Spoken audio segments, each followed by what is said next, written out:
दोस्तों एक बार तीन दोस्त और उनके साथ एक कुत्ता किसी यात्रा पर निकले थे। रात को उन्होंने रोटियां बनाई। अब क्योंकि वो थक गए थे इसलिए सोचा पहले आराम कर लेते हैं फिर रोटियां खाएंगे, बट सभी सो गए। कुछ देर बाद पहला दोस्त उठा, उसने रोटियों के 3 बराबर हिस्से किए। एक रोटी एक्स्ट्रा बची तो कुत्ते को दे दिया। अपने हिस्से की रोटियां खाई और दोस्तों के हिस्से की रोटियां रखकर सो गया। थोड़ी देर बाद दूसरा दोस्त उठा, उसने रोटियों के 3 बराबर हिस्से किए। एक रोटी एक्स्ट्रा बची तो कुत्ते को दे दिया। अपने हिस्से की रोटियां खाई और दोस्तों के हिस्से की रोटियां रखकर सो गया। कुछ देर बाद तीसरा दोस्त उठा, उसने भी रोटियों के 3 बराबर हिस्से किए। एक रोटी एक्स्ट्रा बची तो कुत्ते को दे दिया। अपने हिस्से की रोटियां खाई और दोस्तों के हिस्से की रोटियां रखकर सो गया। जब सुबह तीनों दोस्त उठे तो बची हुई रोटियों के 3 बराबर हिस्से किए। एक रोटी एक्स्ट्रा बची तो कुत्ते को दे दिया और तीनों ने अपने हिस्से की रोटियां खाई। अब सवाल ये है कि शुरू में कुल कितनी रोटियां थी? दोस्तों अगर आप इसका जवाब जान।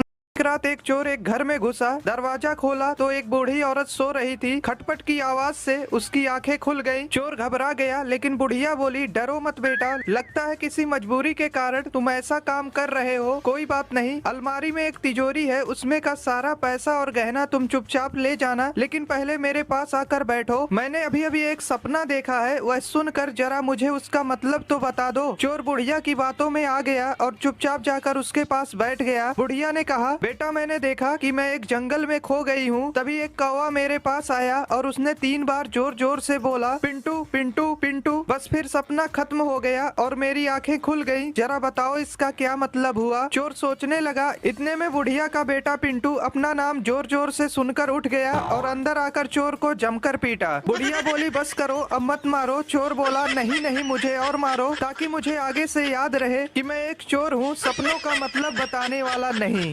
दोपहर का टाइम था, ऊपर पंखा चल रहा था, नीचे दुआ और मोहम्मद सोए हुए थे। हमने कहीं जाना था, जैनब को बता के हम चले गए। जैनब जैसे ही घर में दाखिल हुई तो लाइट भी चली गई। लाइट गई तो बच्चे उठ गए। उठते ही जैनब से पूछा, मामा पापा किधर हैं? जैनब ने बताया वो बाजार गए हैं। बच्चों को भूख लगी थी, जैनब ने आमलेट बनाया।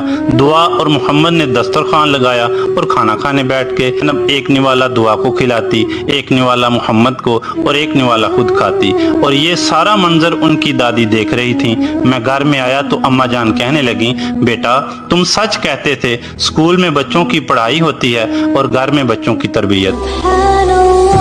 एक पति पत्नी का बच्चा छत पर खेलते खेलते अचानक गिर जाता है और मर जाता है। सब लोग उसे दफनाकर घर जाते हैं। गांव के पास वाले जंगल में एक चुड़ैल रहती थी। बच्चे की माँ उस चुड़ैल के पास जाती है और उसे प्रार्थना करती है, मेरे बच्चे को जीवित कर दो, मुझ पर बड़ा एहसान होगा। चुड़ैल कहती है, मैं तेरे बच्चे को जिंदा तो कर दूंगी, लेकिन वो तुम्हारी बात नहीं मानेगा। क्या तुम उसे जिंदा करना चाहती हो? औरत हाँ कहती है। चुड़ैल रात में जाकर वो उस बच्चे की लाश को लेकर आती है और उस पर जादू टोना करती है। जादू से वो बच्चा उठ जाता है, लेकिन उसकी आंखें सफेद हो जाती है। उस बच्चे को माँ लेकर आती है, लेकिन उसका पति कहता है, अगर चुड़ैल ने इसे जिंदा किया है तो जरूर इसमें कोई काली शक्ति होगी। तुम इसे अपना बच्चा कभी मत समझना, ये एक छलावा है, ये हम दोनों के लिए खतरा बन सकता है। अचानक बच्चा माँ की गोद से उठकर पिता की गर्दन पकड़ लेता है और कहता है, पिताजी बहुत बोलते हैं। कहते कहते वो उन्हें मार देता है। आगे की कहानी देखने के लिए कमेंट करें।